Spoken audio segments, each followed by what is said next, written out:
जनगण आलेम उलामा उठे बोलते हिंदुस्तान में अबू हनीफा फिक्ही रिवायत की कानूनी हैसियत अहादीस से भी ज्यादा है। अब अबू हनीफा की राय पेश कीजिए। দেখুন, আপনি হাদিস দ্বারা দলিল দিচ্ছেন, এতে আমরা সন্তুষ্ট নয়। কারণ হিন্দুস্তানে হাদিসের চেয়ে আবু হানিফার ফিকহি চিন্তা ভাবনার প্রভাবটা বেশি। অতএব আপনি হাদিস বাদ দিয়ে আবু হানিফার সিদ্ধান্ত পেশ করেন। নিজামুদ্দিন আউলিয়া রাগ করে বক্তব্য বন্ধ করে দিয়ে ফেরত চলে গেলেন। তখন দুঃখ প্রকাশ করে বললেন, ऐसे मुल्क में इस्लाम कब तक बाकी रहेंगी जहां एक शख्स की फर्द राय को अहादीस पर फौकत दी जाती है। যে দেশে ওই রাজ্যে ইসলাম কতদিন অবশিষ্ট থাকবে, যে দেশে একজন মানুষের রায়কে হাদিসের উপরে প্রাধান্য দেওয়া হয়। প্রভাবটা কত ছিল, এখনো সেই প্রভাবটা বিরাজ করছে। যত দল, যত ফেরকা, যত পীর ফকির মাজার রয়েছে, প্রত্যেক ব্যক্তিরই, প্রত্যেক ফেরকারই একামতের দিনের দর্শন আলাদা, পৃথক পৃথক।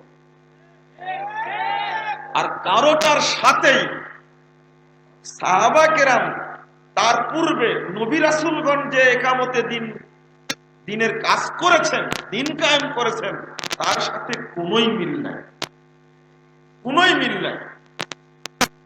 তো উদাহরণস্বরূপ আপনাকে কি বলবো, যে দল যে আয়াত পাঠ করে ব্যাখ্যা করার সময় ওই দলের অনুকূলে ব্যাখ্যাটা করে, যার কারণে এক শ্রেণীর মানুষ বাংলাদেশে আছে, জিহাদের আয়াতগুলো সব এক জায়গায় করেছে, করার পরে মানুষকে বলছে যে এরা অধিকাংশই মুশরিক, অধিকাংশই কাফের, শাসক গোষ্ঠী কাফের, এদেরকে বোমা মেরে হত্যা করে ইসলাম প্রতিষ্ঠা করতে হবে। এ দেখেন, এটাও একটা একামতের দিন, নাউজুবিল্লাহ। ইসলাম কি বোমা মেরে মানুষ হত্যা করে ইসলাম প্রতিষ্ঠা করার অনুমোদন দিয়েছে? মুহাম্মদুর রাসূলুল্লাহ সাল্লাল্লাহু আলাইহি সাল্লাম এবং সাহাবায়ে কেরাম, চার খলিফা, কোন মানুষ হত্যা করে, মানুষকে ভীত সন্ত্রস্ত করে ইসলামী আদর্শ প্রতিষ্ঠা করেছেন? এরা কোথায় পেল? আর এক শ্রেণীর মানুষ আছে, শুধু পজিটিভ কথা বলে, আর যত মিথ্যা স্বপ্নে পাওয়া, কবর কেন্দ্রিক, স্বপ্ন কেন্দ্রিক যত গাঁজাখড়ি কাহিনী আছে, ফাজাইলে আমুল নামে একটা বইয়ের মধ্যে আবদ্ধ করে গোটা মুসলিম বিশ্বকে একেবারে মিথ্যার সাগরে নিক্ষেপ করেছে। এরা এক শ্রেণীর মানুষ, এরাও চাচ্ছে দিন কায়েম করবে। আর এক শ্রেণীর মানুষ বাংলাদেশে আছে, তারা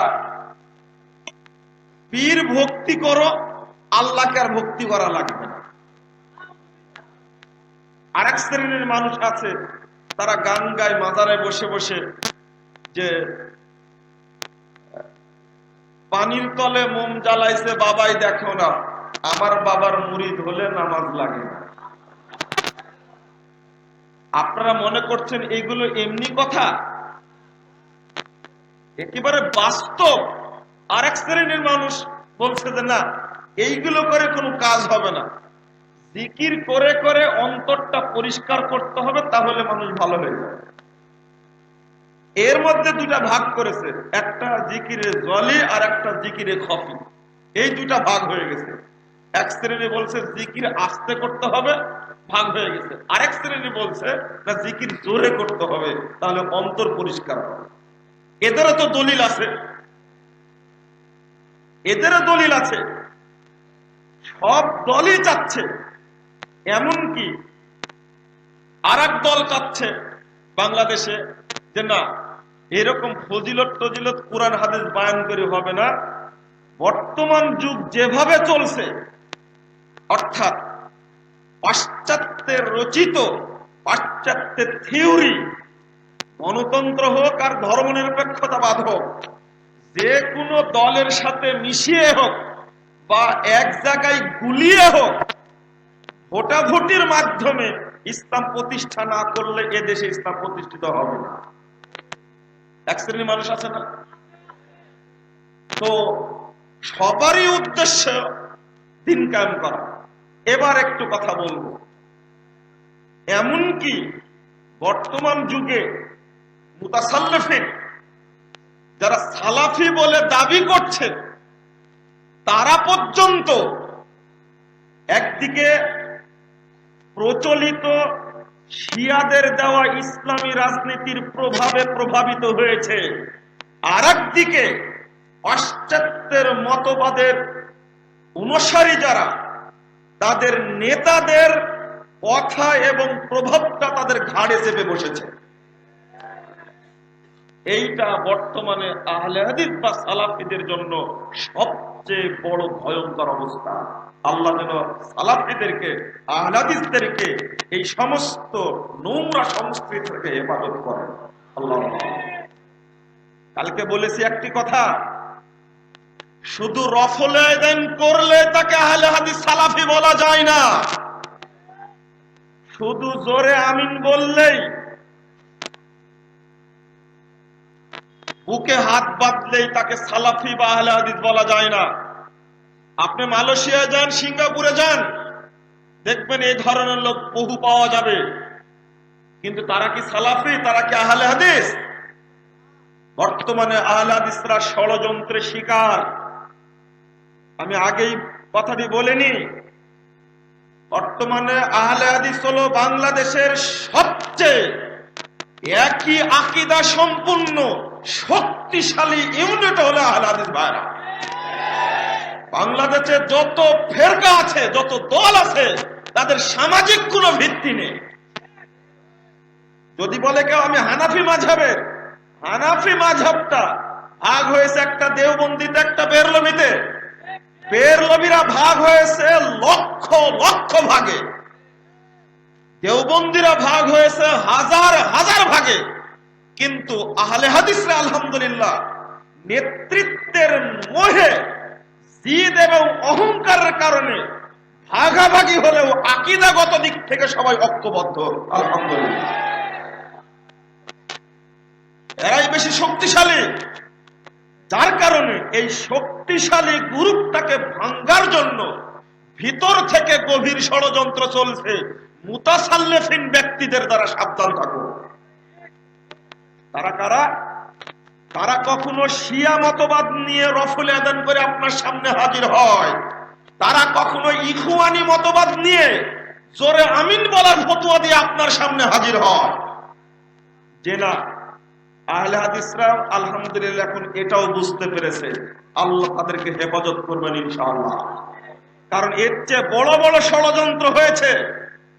2005 সালে বাংলাদেশ থেকে আহলে হাদিসদের ব্যান করে মাদ্রাসা মসজিদকে বন্ধ করে দিয়ে এদেরকে একেবারে সন্ত্রাসী আখ্যা দিয়ে, জঙ্গি আখ্যা দিয়ে তাদের বাড়ি ঘর থেকে বের করে তাড়ানোর, রোহিঙ্গাদের মতো, বারবার রোহিঙ্গাদের মতো তাদের অবস্থা সৃষ্টি করার ষড়যন্ত্র চলেছিল। আল্লাহর পক্ষ থেকে গজব নাজিল হয়ে এদেরকে একেবারে ছিন্ন ভিন্ন করে দিয়েছেন আল্লাহ রাব্বুল আলামিন। অতএব সাবধান থাকতে হবে।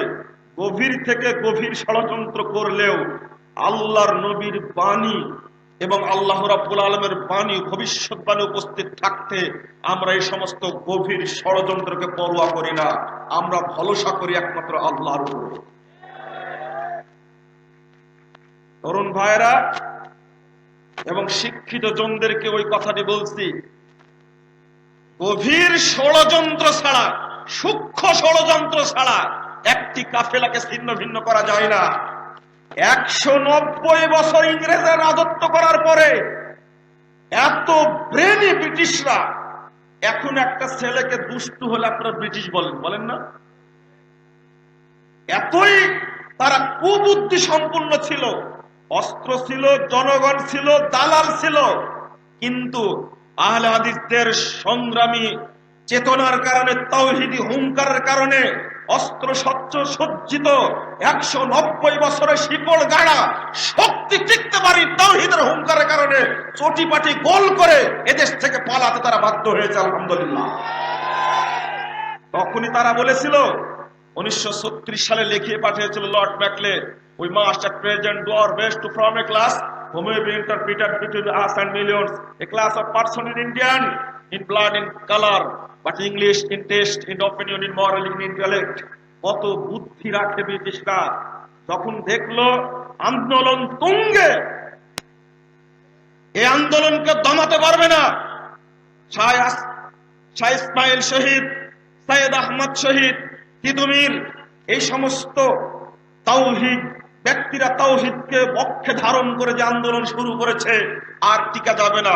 অতএব একটা কাজ করো, একটা গ্রুপ তৈরি করো এদের মধ্যে থেকে, যারা রক্তে এবং বর্ণে হবে ভারতীয়, আর চিন্তা চেতনায় হবে ইংরেজ, যারা এই লক্ষ কোটি জনতার মাঝে কাজ করবে।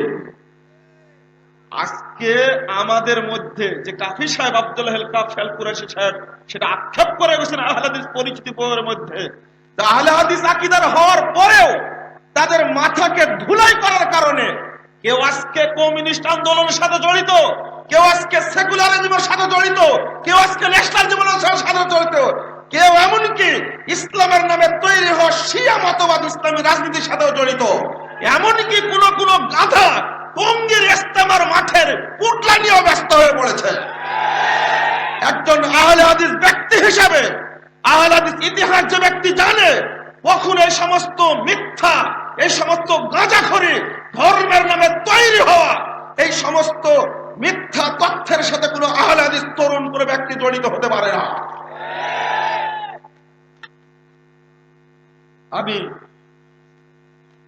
একামতের দিনটা কি আর অন্যান্য একামতের দিনটা কি দেখবেন। এক একজনের একামতের দিন, জঙ্গিবাদ সম্পর্কে তো অনেক আলোচনা শুনেছেন, ভ্রান্তির বেড়া দিলে একামতের দিন, সেটা তো দেখছি, ওটা তো আপনারা পড়েছেন। জঙ্গিবাদ সম্পর্কে অনেক আলোচনা হয়েছে, আমি আজকে বলবো না, শুধু এতটুকু বলবো, আজকে একামতের দিনের নামে বোমা ফাটানোর যে আন্দোলন চলছে, এটা ইহুদিদের পরিকল্পিত, খ্রিস্টানদের অর্থে মুসলিমদেরকে ক্ষতিগ্রস্ত করার জন্য ষড়যন্ত্র চলছে।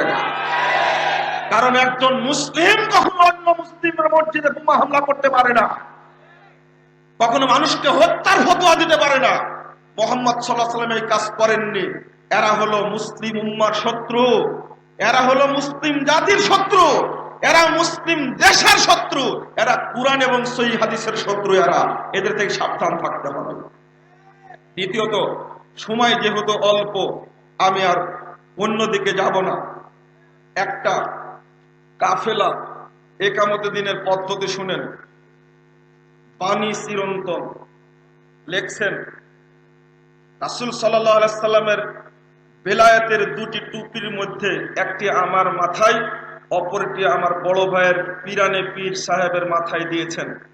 আমার নাম পিরানে পীর সাহেবের সাথে সোনালী অক্ষরে লেখা আছে। এদেশের একটি তরিকা ধারী, নাম হলো মাঝ ভান্ডারী, তাদের লেখা এটা। আমি মক্কা শরীফে গিয়ে দেখলাম রাসূল সাল্লাল্লাহু আলাইহি সাল্লামের সদর মুবারক বক্ষস্থল এক অনন্ত দরিয়া। আমিও আমার বড় ভাই পিরানে পীর সাহেব ওই দরিয়াতে ডুব দিলাম। আমি হাসরের দিন প্রথম বলবো লা ইলাহা ইল্লাল্লাহ। তাহলে কে? ও বেশি বললে আপনারা বিরক্ত হয়ে যাবেন। যে কেউ আমার সাহায্য প্রার্থনা করবে তাকে আমি উন্মুক্ত সাহায্য করব। আমার সরকারের এই প্রকৃতি হাসর তক চলতে থাকবে। শেষে লিখছেন 8 নম্বর, আমার ছেলেদের হজে যেতে হয় না, স্বপ্নে হজ হয়ে যায়। গাউসুল আজম মাঝভান্ডারী, শতবর্ষের আলোকে, পৃষ্ঠা নম্বর 138 139। মুরিদরা এই কথা পড়ে না। এটা গেল একটা। আর একটা ছোট করে বলবো, বড় করে বলবো না। একজন বিখ্যাত ব্যক্তি, তিনি সরসিনা পীরকে খুব ভক্তি করতেন, কিন্তু জেলখানায় যখন আমি পড়ালাম, একটা ঘটনা, বড় ঘটনা তো আমি উল্লেখ করতে পারছি না। মুজাদ্দেদে জামান শাহ সুফি নেসারউদ্দিন আহমদ জীবনী বইয়ের 349 এবং 350 পৃষ্ঠায় একটা ঘটনা লিখছেন। একটা মুরিদ পাসপোর্ট হারিয়ে ফেলেছেন, তো মদিনা খাদেমকে বলছে যে আমি তো পাসপোর্ট হারিয়ে ফেলেছি। খাদেম বলছেন রাত 3টার দিকে একজন লোক আসবে, তুমি তার সাথে কথা বলো।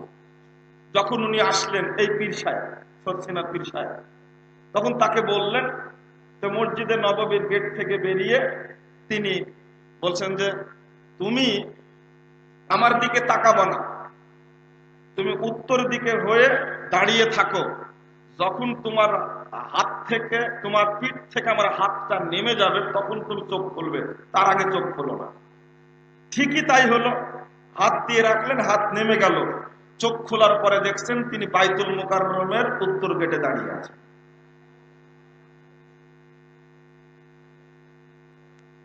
কি শুনলেন এটা আপনারা?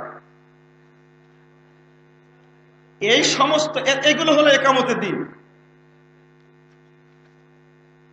আর একটা ফ্ল্যাক্সি করছে, তাই না?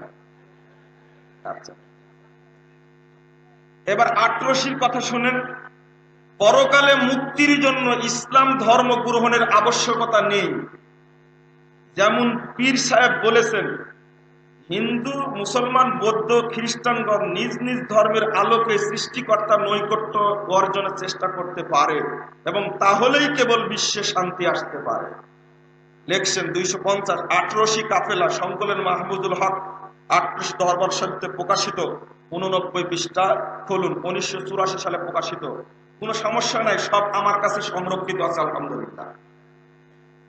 আরেক জায়গায় লিখেছেন, দেখেন, আমরা বক্তব্য বলি যে এক শ্রেণীর মানুষ আছে, ওরা মানুষ আর আল্লাহ দুইজনের মধ্যে কোনো পার্থক্য করে না, নাউজুবিল্লাহ।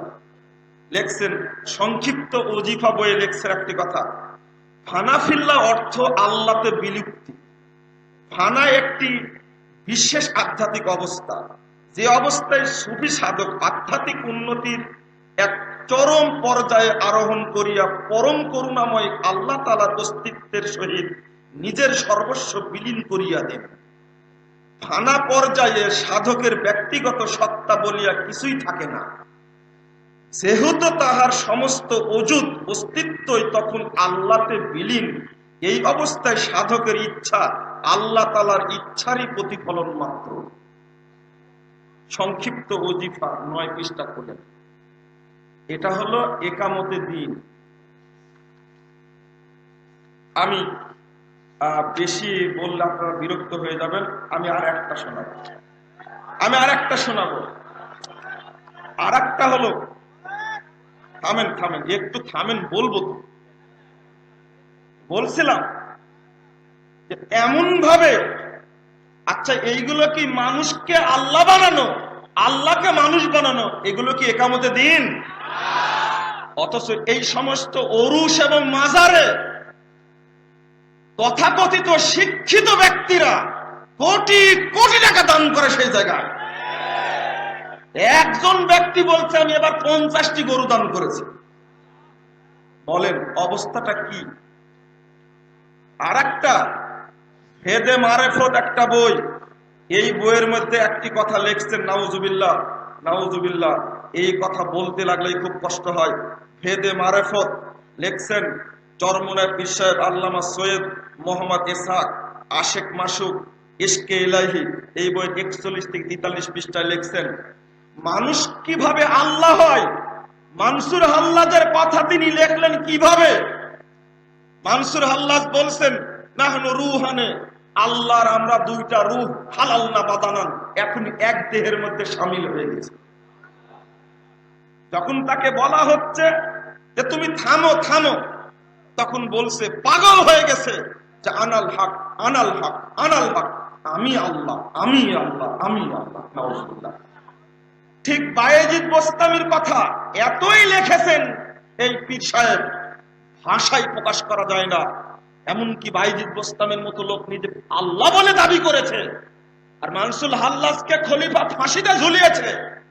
তার আদর্শ যদি মুসলিমের আদর্শ হয় তাহলে অবস্থা কি হবে? আর এটাকেই মনে করছে একামতে দিন। বাইজিদ বোস্তামি জিজ্ঞেস করা হলো ঘরে কে? তিনি উত্তর দিলেন লাইসা ফিল বাইতে গায়রুল্লাহ, বাড়িতে আল্লাহ ছাড়া কেউ নেই।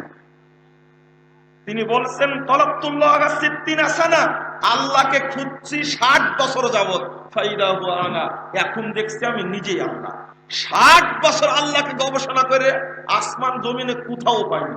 আরে বেদাতিরা তো সব জায়গায় আল্লাহকে পায়, এ কোথাও পায়নি, খুঁজে পায়নি। তখন বলছে আনা, দেখছে আমি নিজে এখন আল্লাহ হয়ে গেছি। এই দর্শন ছড়ানোর জন্য চলছে এক শ্রেণীর মানুষ কসরত, চলছে এমন ভাবে আরেক শ্রেণীর মানুষের কসরত। নিজেই প্রতিষ্ঠাতা বলে যাচ্ছেন মালফুজাতে ইলিয়াস বইয়ের, তিনি নিজে ভাষ্য সাক্ষাৎকার দিয়েছেন মৌলানা মোহাম্মদ মঞ্জুর নোমানী। তার বইয়ের 51 পৃষ্ঠায় 50 সিরিয়ালে উল্লেখ করছেন আজকাল মুসপার উলুমে সহিয়াকা ইলকা হতা হয় তো কোশিশ কারো मुझे नींद ज्यादा आए, खुशी की वजह से जब नींद कम होने लगी तो डॉक्टर और हाकिम साहब की मशवरे से मेरे सिर पर तेल मालिश कराया ताकि ज्यादा नींद में तरक्की हो जाए। আপনারা তো কিছু কিছু বুঝছেন। আজকাল আমার উপরে সহি ইলম নাজিল হচ্ছে। মাওলানা ইলিয়াস সাহেব তিনি বলছেন তার সাক্ষাৎকারে, মালফুজাতে ইলিয়াস উর্দু বই থেকে আমি বলছি, তিনি এই কথা বলার পরে বলছেন যে খুশির চোটে যখন ঘুম কম হতে লাগলো তখন কবিরাজ আর ডাক্তারের পরামর্শে মাথায় তেল মালিশ করা শুরু করলো, তাতে একবারে ঘুমের মধ্যে ডুবে গেলাম। এই দেখেন, তারপরে বলছেন আপনি ফরমায়া, তিনি এটাও বলেছেন ইস তাবলীগ কা তরিকা ভি মুঝ পর খুয়াব মে মুনকাশিফ হুয়া है, এই তাবলীগের তরিকাটা আমার উপরে স্বপ্নে নাজিল হয়েছে। এই দেখেন, এই তাবলীগের তরিকা নাজিল হয়েছে মুহাম্মদ সাল্লাল্লাহু আলাইহি সাল্লামের উপরে। ইলিয়াস সাহেবের উপরে কোন তরিকা নাজিল হলো? আশ্চর্য। তিনি দাবি করলেন কি করে ইসলামের রুকুন হলো 5টা, তারা করেছে 6টা, 6 উসুল করেনি। আর পীর সাহেবরা 6 উসুলের সাথে আরো 2 উসুল যোগ দিয়েছে। কি? যার পীর নাই তার শয়তান তার পীর, এই একটা। ওইটা পরে বলবো, এখন এটা বলছি না। যেহেতু স্বপ্নে পাওয়া, আর যার বেশি ঘুম হয় সে তো আলতো ফালতো স্বপ্ন দেখে। একই কলেজের ছেলে মেয়ে 2 জন পড়ে, এখন চেয়ারম্যান সাহেবের মেয়েকে ছেলেটা স্বপ্ন দেখেছে, দেখছে চেয়ারম্যান সাহেব বিয়ের প্রস্তাব দিচ্ছে আমাকে, সকালবেলা ঘুম থেকে উঠে চলে গেছে, চেয়ারম্যান সাহেব বিয়েতে হয়ে গেছে। এবার বলেন পিঠে মার কিছু থাকবে? স্বপ্নে পাওয়া জিনিস কোন ধর্ম হতে পারে? আমি বেশি বললাম না, অল্প বলছি। তার মধ্যে 2টা জিনিস না পড়লে আমি বুঝাতে পারবো না। ফাজাইলে আমল উর্দু বই 62 পৃষ্ঠা, 152 পৃষ্ঠা বাংলা বই, বাংলা। সেটা হলো, দেখেন, শায়েখ আব্দুল ওয়াহেদ ছিলেন বিখ্যাত বুজুর্গের একজন। তিনি বলেন আমার একবার খুব ঘুমের চাপ হলো, ফলে রাত্রের নিয়মিত তাসবিহগুলো পড়তে ছুটে গেল। তখন স্বপ্নে আমি সবুজ রেশমি পোশাক পরিহিতা এক অপূর্ব সুন্দরী যুবতীকে দেখলাম। তার পায়ের জুতাগুলো পর্যন্ত তাসবিহ পাঠ করছে। সে আমাকে উদ্দেশ্য করে বলছে তুমি আমাকে পাওয়ার চেষ্টা করো, আমি তোমাকে পাওয়ার চেষ্টা করছি। অতঃপর সে কয়েকটি প্রেমমূলক কবিতা পাঠ করলো। এই স্বপ্ন দেখে আমি প্রতিজ্ঞা করলাম রাতে আর কখনো ঘুমাবো না। অতঃপর তিনি দীর্ঘ 40 বছর পর্যন্ত এশার ওযু দিয়ে ফজরের সালাত আদায় করেন। ফাজাইলে আমল, জি ঠিক বলেছেন, 152 পৃষ্ঠায়। আর একটা না বললে হবে না। জনৈক বুজুর্গ বলেন এক রাত্রে গভীর ঘুমের কারণে আমি জেগে থাকতে পারলাম না, ঘুমিয়ে পড়লাম। স্বপ্নে এক অপূর্ব সুন্দরী মেয়েকে দেখলাম। এমন মেয়ে আমি কখনো জীবনে দেখিনি। তার দেহ থেকে তীব্র সুগন্ধি ছড়াচ্ছে, এমন সুগন্ধি আমি কখনো অনুভব করিনি। সে আমাকে একটি কাগজের টুকরা দিল, তাতে কবিতার 3টি চরণ লেখা ছিল, যেমন তুমি নিদ্রার স্বাদে বিভোর হয়ে জান্নাতের বালাখানা সমূহ ভুলে গেছো, যেখানে তোমাকে চিরদিন জীবন থাকতে হবে, যেখানে কখনো মৃত্যু আসবে না। তুমি ঘুম হতে উঠো, কোরআন তেলাওয়াত করো। তাহাজ্জুদ সালাতে কোরআন তেলাওয়াত করা ঘুম হতে অনেক উত্তম। তিনি বলেন, এই ঘটনার পর হতে আমার কখনো ঘুম আসে না, কবিতাগুলো স্মরণ হয় আর ঘুম দূরীভূত হয়ে যায়। ফাজাইলে আমল 153 পৃষ্ঠা। এই কাজটা হলো পরহেজগার মানুষদেরকে শুধু সুন্দরী মেয়ে স্বপ্ন দেখার কাহিনী শুনিয়ে কিভাবে ভুলানো হয়েছে বা চিন্তা করুন। এটা কি একামতে দিন? তাহলে আপনি কি করবেন? কাকে একামতে দিন বুঝাবেন আপনি? আরো যে অনেকগুলো গাঁজাখড়ি এবং মিথ্যা কথা আছে, সেগুলো আমরা অন্যান্য আলোচনায় আপনাদের সামনে মাঝে মাঝে আমরা উল্লেখ করে থাকি। আজকে আর আমি উল্লেখ করব না। আরেকটি একামতে দিনের কথা উল্লেখ করতেই হবে, যার স্লোগানটা সবচেয়ে বেশি। আল্লামা আবুল আলা মওদুদী রহিমাহুল্লাহ তিনি দর্শন দিলেন সূরা শুরা 13 নম্বর আয়াতের তাফহিমুল কুরআনের ব্যাখ্যায় খুঁজে দেখবেন, আন আকিমুদ্দিন ওয়ালা তাতাফাররাকু ফিহ। পৃথিবীর অধিকাংশ না প্রায় সব বিদ্বান আন আকিমুদ্দিন, দিন কায়েম করো, এর অর্থ করেছেন আত-তাওহীদ, তাওহীদ কায়েম করো। তিনি একমাত্র রাজনৈতিক মুফাসসির হিসাবে তিনি এর অর্থ করলেন যে হুকুমত কায়েম করো, অর্থাৎ দিন কায়েম বলতে রাষ্ট্র ক্ষমতা দখল করা। তো শুধু এই কথাই বলেননি, তিনি আরেকটি কথা বলেছেন যেটা এখন আপনাদের বুঝতে হবে। তিনি খুতবাত বইয়ের 320 পৃষ্ঠায় 1984 সালে প্রকাশ পেয়েছে গ্রন্থটি। তিনি বলছেন, दिन दरअसल हुकूमत का नाम है, शरीयत उस हुकूमत का कानून है और इबादत उस कानून और ज़ाबिता की पाबंदी है। তিনি বলছেন, দিন আসলে রাষ্ট্র ক্ষমতার নাম, তার মূল বাংলা হলো রাজনীতি ধর্ম। কথা মনে থাকবে, রাজনীতি ধর্ম। একদিকে আশ্চর্যজনক বিষয় হলো এই যে দিন আসলে হুকুমতের নাম। এটা কিভাবে হলো? তাহলে রাষ্ট্র ক্ষমতা অর্জন না করা পর্যন্ত দিন পাওয়া যাবে না।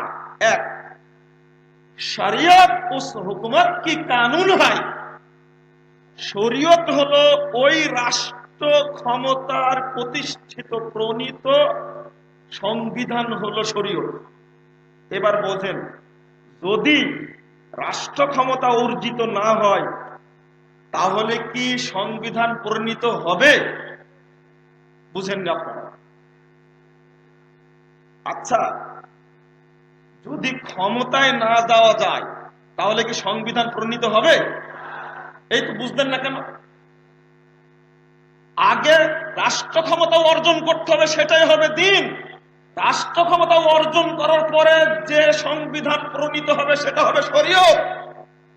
তাহলে রাষ্ট্র ক্ষমতা অর্জনের আগে কোন শরীয়ত থাকবে কি? না। এরপরে বলছেন, ইবাদত উস কানুন ও জাবিতা কি পাবন্দি হয়। আর ইবাদত কাকে বলা হবে? ওই সংবিধানের আনুগত্য করলে তবেই হবে ইবাদত। বর্তমানে কি রাষ্ট্র ক্ষমতা আছে? ইসলামী রাষ্ট্র আছে? তাহলে কি ইসলামী সংবিধান আছে? এবার বলেন, ইবাদত করবেন কার আলোকে?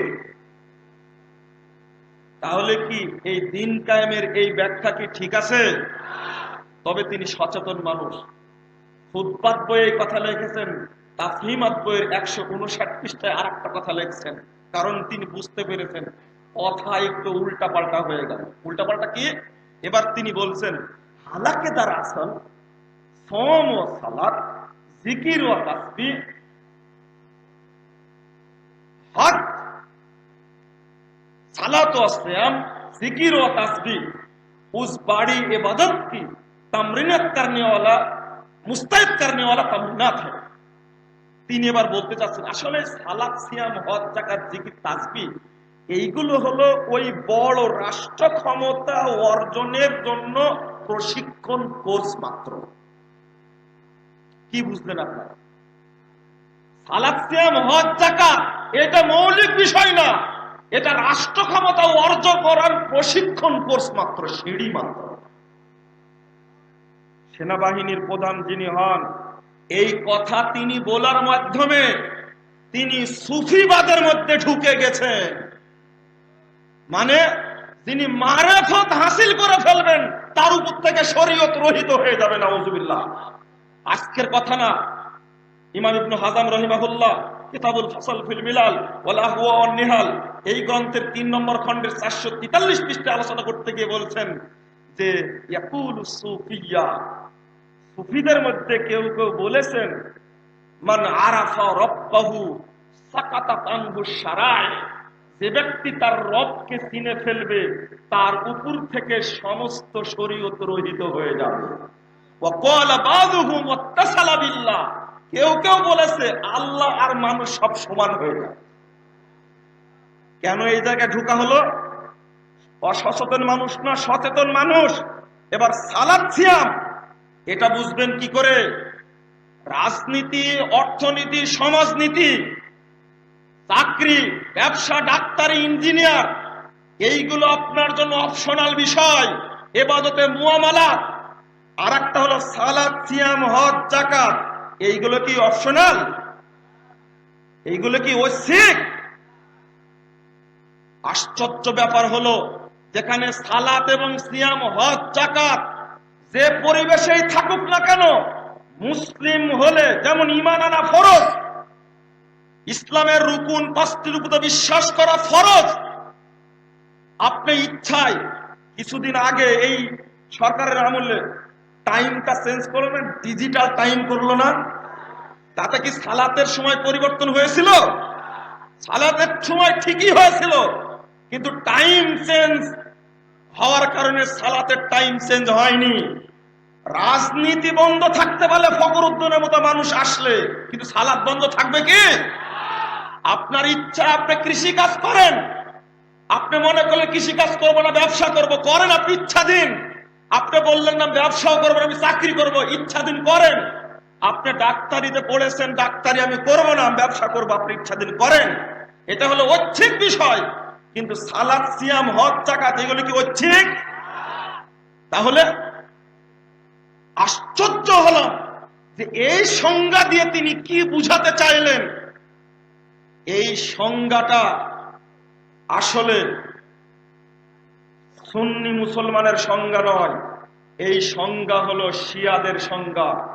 শিয়া নেতা ইবনুল মুত্তাহির এই কথাটা বলেছিল, আহাম্মুল মাতালিবে ও আশরাফুল মাসাইলে আল ইমামা। তিনি প্রথম ফতোয়া দিলেন শিয়া নেতা। তিনি বললেন মুসলমানদের জন্য সবচেয়ে বড় এবং সবচেয়ে গুরুত্বপূর্ণ বিষয় হলো নেতৃত্ব নির্বাচন করা। এই কথা বলে গেছেন ইবনে তাইমিয়ার আগে। ইবনে তাইমিয়া রাহিমাহুল্লাহ মিনহাজুস সুন্নাহ প্রথম খণ্ডের 28 পৃষ্ঠা আলোচনা করতে গিয়ে এবার ইমাম ইবনে তাইমিয়া তার কথার জবাবে বলছেন, ইবনে তাইমিয়া রাহিমাহুল্লাহ যে আহাম্মুল মাতালিবে ওয়া আশরাফুল মাসাইল মুসলিমিন আল ইমামা যে দাবি করেছে, ইসবুম বি ইসমাইল মুসলিমিন বাল হুয়া কুফর, এই দাবিটা যে করেছে মুসলমানদের জন্য সবচেয়ে গুরুত্বপূর্ণ এবং আসল বিষয় হলো নেতৃত্ব নির্বাচন করা, নেতৃত্ব আগে ক্ষমতা অর্জন করা, এইটা মুসলিম উম্মার ঐকমত্য মিথ্যাচার, বাল হুয়া কুফরুন, বরং এটা কুফরি মতবাদ। বলুন নাউজুবিল্লাহ। শুধু তাই না, ইমানের রুকুন কয়টা? 6টা। আপনারা কি জানেন যে ঈমান আমানতু বিল্লাহে, এই আল্লাহর প্রতি ঈমান আনার সাথে শিয়ারা আরেকটা কথা যোগ করেছে, সেটা বিল ইমামা আই জুজউম মিনল্লাহ, অর্থাৎ আল্লাহর একটা অংশ হলো রাষ্ট্র ক্ষমতার প্রতি ঈমান আনয়ন করা। বলুন না, এই মতবাদ আজকের নয়, শিয়া মতবাদটা সুন্নিদের উপরে আজকে ভর করে বসেছে। এমন আহলে হাদিস ভাইরাও পর্যন্ত আজকে এটা না বুঝার কারণে আজকে উল্টা পাল্টা কথা বলছেন। আল্লাহর কাছে দোয়া করি, আল্লাহ আহলে হাদিস এবং সালাফি ভাইদেরকে তুমি সঠিক বুঝটা দান করো, আল্লাহ আমিন। একামতে দিনটা কি? একামতে দিনের সংজ্ঞা আজকে দেওয়ার প্রয়োজন নেই। আল্লাহ রাব্বুল আলামিন শারা'a লাকুম মিনাদ দীন মা ওয়াসসা বিহি নূহা ওয়া মা ওয়াসসাইনা বিহি ইব্রাহিমা ওয়া মূসা ওয়া ঈসা আন আকিমুদ দীন ওয়া লা তাতাফাররাকু ফি। আল্লাহ বলেছেন মুহাম্মদ সাল্লাল্লাহু আলাইহি সাল্লামকে লক্ষ্য করে 13 নম্বর আয়াত সূরা শুরা, তোমাদের জন্য দ্বীনকে বিধিবদ্ধ করা হয়েছে যেমন করা হয়েছিল মূসা আলাইহিস সালামের নূহ আলাইহিস সালামের জন্য। হে মুহাম্মদ, এইটাও তোমাকে নির্দেশ দান করছি যেমন দেওয়া হয়েছিল ইব্রাহিম, মূসা এবং ঈসার প্রতি। বলুন তো এই আয়াতে এই আয়াতের মধ্যে কয়জন নবীর নাম আছে? ভুলে গেছেন আপনারা? কয়জন নবীর নাম আছে? নূহ আলাইহিস সালাম, ইব্রাহিম, ঈসা, মূসা, মুহাম্মদ আলাইহিস সালাম। কয়জন? বলুন তো এই 5 জন নবীকে যদি দিন কায়েমের অর্থ যদি রাষ্ট্র ক্ষমতা কায়েম করা হয়, এই 5 জনের 4 জন কি রাষ্ট্র ক্ষমতায় বসতে পেরেছিলেন? কে? নূহ আলাইহিস সালাম পেরেছিলেন? পিটনি খেয়ে বেহুশ হয়ে পড়েছিলেন, রাষ্ট্র ক্ষমতা কোথায়? ইব্রাহিম আলাইহিস সালাম পালায়া পালায়া পালায়া শেষে মক্কায় আশ্রয় পেয়েছিলেন, তাও সেখান থেকে পালায় গেছে। মূসা আলাইহিস সালাম ফেরাউনের অত্যাচারে পালায় গেলেন। মসনদ দখল করা শর্ত নয়, ফেরাউনের মসনদ ফাঁকা। আল্লাহ রাব্বুল আলামিন আবার কেন মূসা আলাইহিস সালামকে বললেন আবার মসনদ ফাঁকা আছে, তুমি চলে যাও? কেন বললেন না? ঈসা আলাইহিস সালাম এই পৃথিবীতে টিকতে না পারে আল্লাহ তাকে তুলে নিয়েছেন। কোথায় আছে? তাদেরকে আল্লাহ নির্দেশ দিলেন দিন কায়েম করার জন্য, তারা কেউ বললেন না রাষ্ট্র কায়েম করতে। তাহলে তারা কোরআনের এই আয়াতের আল্লাহর নির্দেশের হুকুমের লঙ্ঘন করেছেন কি?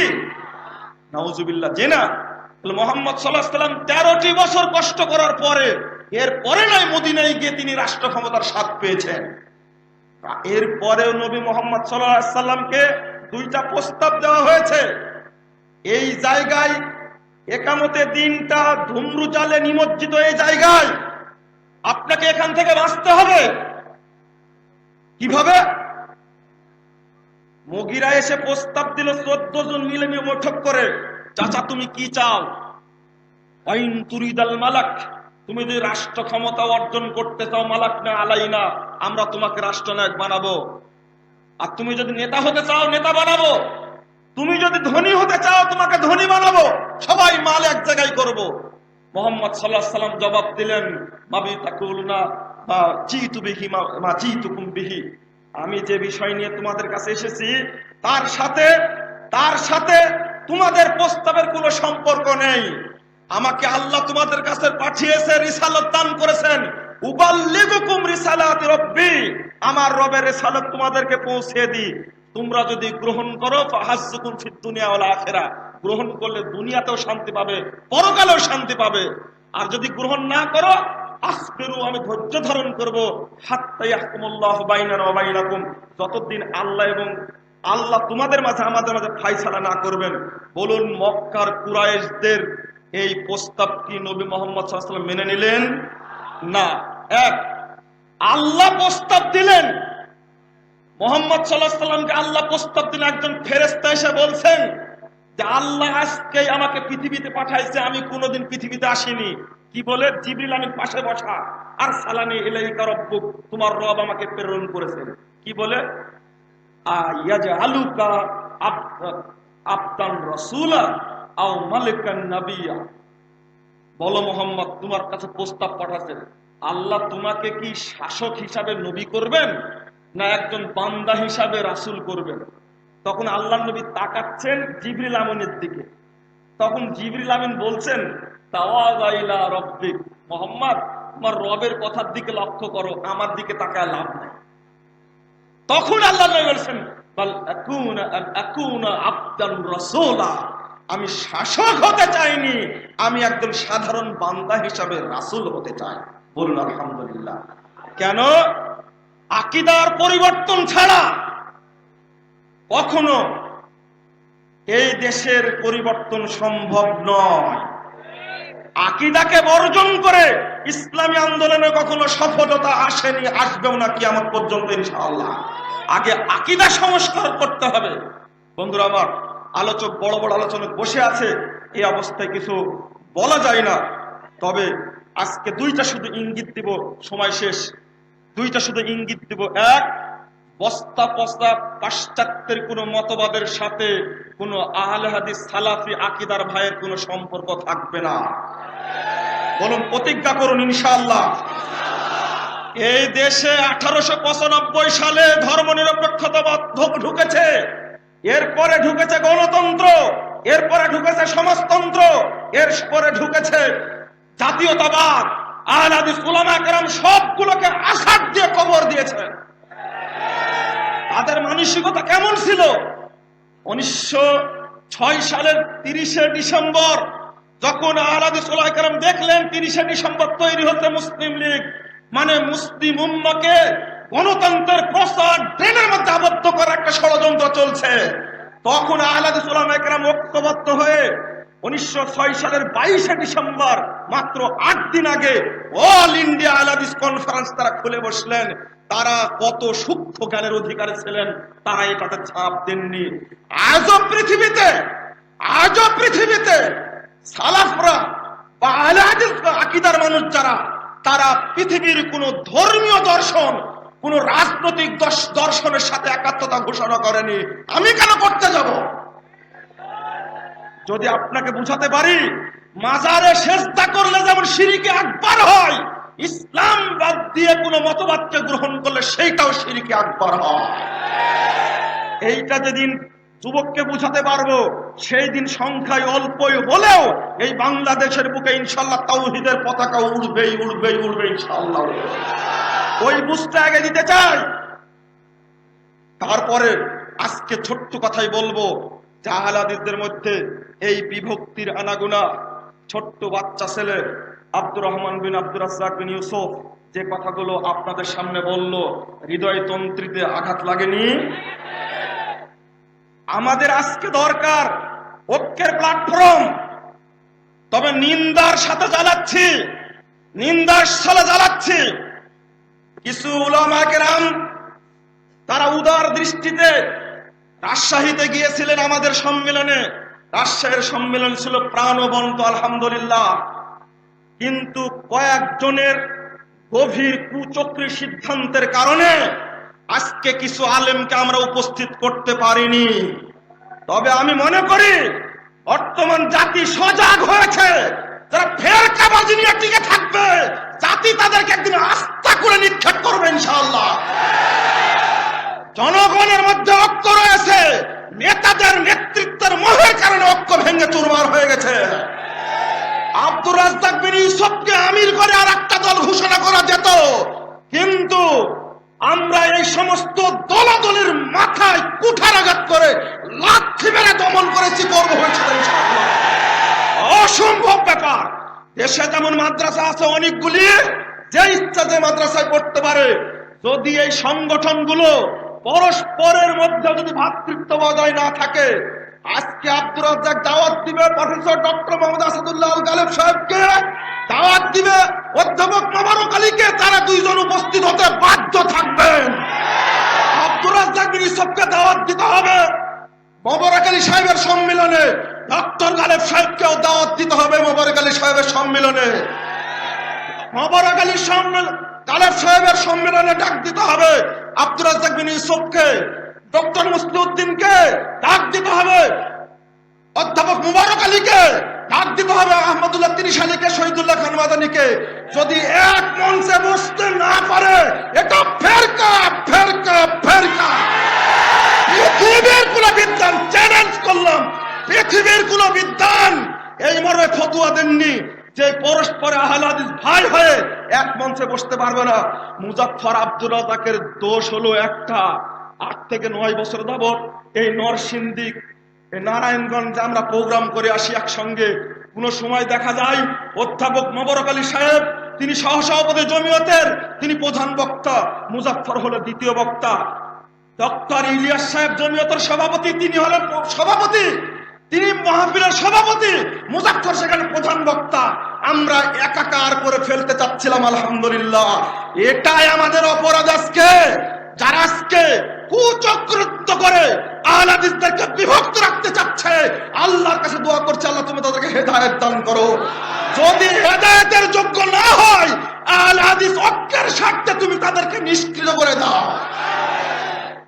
আমি কষ্টের সাথে কথা বললাম, কেন আব্দুর রাজ্জাক বিন ইউসুফ কি পাপ করেছে? একটা প্রতিষ্ঠানের প্রোগ্রাম, সবাইকে দাওয়াত দিয়েছে, তুমি কেন বসে সিদ্ধান্ত নিলে যে বসে যাওয়া যাবে না? এই সিদ্ধান্ত নেওয়ার অধিকার কে দিয়েছে? কোন কোরআনে পেয়েছো, কোন হাদিসে পেয়েছো তোমরা? অসম্ভব ব্যাপার। কথাগুলো বললাম। কিছু ব্যক্তি, কেন সবুর সাহেব কালকে আসছিলেন না? আপনাদের সঙ্গে ঐক্যের কথা বললেন না? তিনি একজন সদস্য জমিয়ত আহলে হাদিসের, তিনি আসলেন কি করে? যাদের সাথে আমরা কথা বলেছি তাদেরকে নিষ্ক্রিয় করা হয়েছে। কেন করা হলো? কারা করলো? ক্ষমতা দিয়ে আর অর্থ দিয়ে ইসলামী জাগরণ সৃষ্টি হয় না, ওটা মিথ্যা কথা। ইসলামী জাগরণ সৃষ্টি হয় চেতনার উপরে। ফেলে দিন। পীর ফকিরা বিভক্ত করেছিল, নিজ নিজ বসে খানকাই বসে বসে তারা জিকির করেছে, কিন্তু ব্রিটিশ বিরোধী আন্দোলন সফল হয়েছে আলহামদুলিল্লাহ। আজকে বলছি, যারা আহলে হাদিসদের বিভক্ত করতে চায় তারা খানকাই বসে জিকির করুক। আমরা দেশবাসীকে ঐক্যবদ্ধ করে আহলে হাদিস চেতনা, কুরআন এবং সহিহ সুন্নাহ চেতনাকে প্রতিষ্ঠা করার জন্য শপথ গ্রহণ করব ইনশাআল্লাহ। আল্লাহ তুমি কবুল করো। তখন পারেনি ব্রিটিশরা, এখনো পারবে না ইনশাআল্লাহ। ভ্রাতৃত্ব এগিয়ে নিয়ে আসলে, ভ্রাতৃত্বে এগিয়ে না আনে আসলে পরকাল সবার জন্য ভয়াবহ হবে ইনশাআল্লাহ। আল্লাহ তুমি আমাদেরকে পবিত্র কোরআন এবং সহিহ হাদিসের আলোকে জীবন গড়ার তৌফিক দান করো। আল্লাহুম্মা। নবী রাসূলদের পথ যেভাবে তারা দাওয়াতি কাজ করেছেন সেটাই হলো একামতের দিন, ওই ভ্রান্তির মধ্যে পড়বেন না। সর্বশেষ আমি তিনটা কথা আপনাদের জন্য ঘোষণা দিয়ে যাচ্ছি, যে আলোচনা রাখলাম। প্রান্তির বেড়াদলে একামতের দিন বইটা আছে, এই বইটা সবাইকে মনোযোগ দিয়ে পড়ার জন্য বলছি, আপনারা চেষ্টা করবেন। দ্বিতীয়ত, আমাদের খুব কাছের মানুষ মোহাম্মদপুর মসজিদে আলামিন মসজিদের মুতাল্লি, তিনি আপনাদেরকে সবাইকে সালাম জানিয়েছেন। তিনি বলছেন, আমার আত্মাটা ওখানে গিয়ে আছে, কিন্তু আমি তোমাদের সাথে হাজির হতে পারছি না, খুব অসুস্থ তিনি। এই মোহাম্মদপুর মসজিদের কারণে গোটা পৃথিবীতে লাখো মানুষকে আল্লাহ হেদায়েত দান করেছেন আলহামদুলিল্লাহ। তার জন্য আপনারা দোয়া করবেন। আর একটা হলো, আগামী বৃহস্পতি এবং শুক্রবার পার্শ্বেই মাস্কো গ্রুপের প্রোগ্রাম আছে। এই প্রোগ্রামটা আপনারা সবাই মিলে সহযোগিতা করে সফল করার চেষ্টা করুন, যেন তার মাধ্যমে গোটা ও আহলে হাদিসদের ঐক্যের একটা সুযোগ করা যায়। আল্লাহ যেন কবুল করেন, আল্লাহুম্মা আমিন। দেবই থেকে এখানে একটা ট্রলার থাকবে, আমাকে বলার জন্য তিনি কালকে বলে গেছেন, এটা ঘোষণা দিলাম। আর একটা হলো যে একটা সুসংবাদ আপনাদের জন্য, বাংলাদেশে সালাতের সময়সূচি যেগুলো আছে সেগুলো সবই ভুলে ভরা। তো আমরা একটা সালাতের স্থায়ী সময়সূচি তৈরি করেছি। আজকে আপনারা খুব কম পাবেন, তবে আপনারা সংশোধন করার চেষ্টা করবেন, মানে সংগ্রহ করার চেষ্টা করবেন। নিচে একটু বুঝে নিতে হবে, প্রত্যেক দিনই সাহারির টাইম একটা, আবার ইফতারির টাইম কিন্তু আর একটা। কিন্তু বাংলাদেশে আশ্চর্য হবেন, সাহারির টাইমের সাথে ঢাকার টাইমটা যোগ দিতে হবে 8 মিনিট। ঠিক ওই দিনই ইফতারের সময়ে ওই জেলাতে যোগ দিতে হবে 3 মিনিট, কিন্তু চলছে সমানে কয় মিনিট? 8 মিনিটে চলছে। তাহলে কয় মিনিট পরে ইফতার করছে? এই জিনিসটা আমরা ধরিয়ে দিয়েছি। আপনারা এই সালাতের সময়সূচিটা অবশ্যই সংগ্রহ করার চেষ্টা করবেন। শেষে আমরা যে পত্রিকা বের করছি মাসিক আলে ইতিসাম, নতুন সংখ্যা পাবেন, সেখানে 50টি প্রশ্নোত্তর আছে। যে আলোচনা ভাই আব্দুল আলম বন্ধুবার করলেন, অধিকাংশ যারা আলোচনা করেছে সেই আলোচনাগুলো তার মধ্যে আপনারা পাবেন। মুসলিম ঐক্যের উপায় সুন্দরভাবে আলোচনা করেছেন। মাসিক আল ইতিসাম সবচেয়ে সমৃদ্ধ পত্রিকা হিসাবে আমরা জানি, আপনারা সেটা নেবেন আর আমাদের জন্য দোয়া করবেন। আল্লাহ যেন আমাদের খেদমত কবুল করেন, আল্লাহুম্মা আমিন। আল্লাহ যেন আল জামিয়া সালাফিয়ার উদ্দেশ্যকে কবুল করেন, আল্লাহুম্মা আমিন। আল্লাহ যেন এর থেকে হাজার হাজার দায়ী সৃষ্টি করে গোটা পৃথিবীতে যেন ছড়িয়ে দেন, আল্লাহুম্মা আমিন। জাযাকুমুল্লাহ খায়রান। সুবহানাকা আল্লাহুম্মা ওয়া বিহামদিক, আশহাদু আল্লা ইলাহা ইল্লা আনতা, আস্তাগফিরুকা ওয়া আতুবু ইলাইকা। আসসালামু আলাইকুম ওয়া রাহমাতুল্লাহি ওয়া বারাকাতুহু।